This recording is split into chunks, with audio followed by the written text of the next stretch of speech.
j'étais petite, j'allais cogner.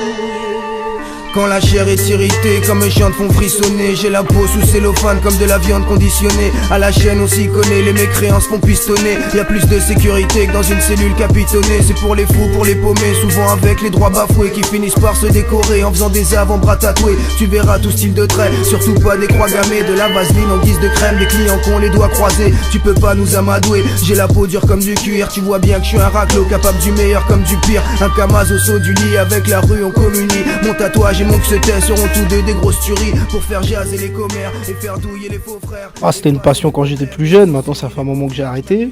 Mais ça a commencé par... ouais non, il y a peut-être plus de place, mais non. Non, ça a commencé par... Je pense que c'est l'envie de s'exprimer d'une manière ou d'une autre. Et c'est un peu comme la musique, je pense, les gars qui se tatouent. Et puis après, c'est vrai qu'à l'époque, j'avais beaucoup de galères. J'étais un peu torturé dans ma tête et je pense que j'avais besoin de matérialiser ça pour évacuer ça de ma tête. Et ça a été une bonne thérapie. Franchement, ça a été une bonne thérapie. Mais au bout d'un moment, j'aurais plus l'utilité. Alors viens et assieds-toi, qu'on fasse de toi une œuvre d'art. Sale figure, tête cramée, tous les vieillards ont peur de moi. On se fait piquer comme des camés, ça représente des heures de taf. Des gribouillis sur la peau, au son du... Derrière l'oreille droite, j'entends des voix. Bon, je suis pas forcément fou, j'entends pas forcément des voix, mais c'est une manière de décrire comment je ressens l'inspiration, la manière dont j'écris. C'est vrai que ça va vite, c'est un peu, tu vois, c'est pas des illuminations, mais c'est des fulgurances, quoi, tu vois, je sais pas. Voilà quoi, j'ai un peu... après il y a aussi beaucoup de tatouages, dont le Narvalo que j'ai sur le torse, qui est devenu le son Narvalo, qui est devenu, après voilà, on en parlait tout à l'heure, au Narvalo Club. Vice et Vertu sur la main droite, qui est aussi devenu une marque par la suite. Beaucoup de concepts qui sont devenus des marques. C'est vrai qu'il y a beaucoup de tatouages qui sont devenus des musiques après par la suite, c'est un peu marrant, ouais, c'est vrai. Il y a un Narvalo Club aussi, ici, sous forme un peu codifiée.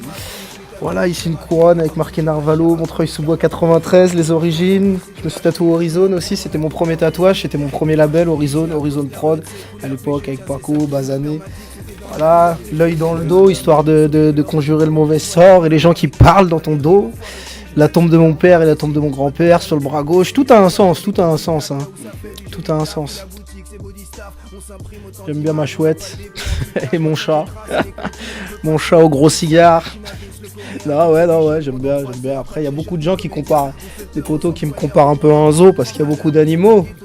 Mais bon, on est tous un peu animal, hein. C'est moi le dernier animal en cage. Y'a que les déjantés qui durent, de l'encre en intraveineuse, mais pas de cesse dans les sinus, des piqûres dans l'écriture. C'est pour soulever ma peine, je viens pour les faire dérouiller alors que les douillets s'abstiennent. C'est toujours les mêmes qui perdent à la société, j'ai dit merde. C'est le malaise de la jeunesse qu'on a gravé sur l'épiderme. On recherche la vérité, on a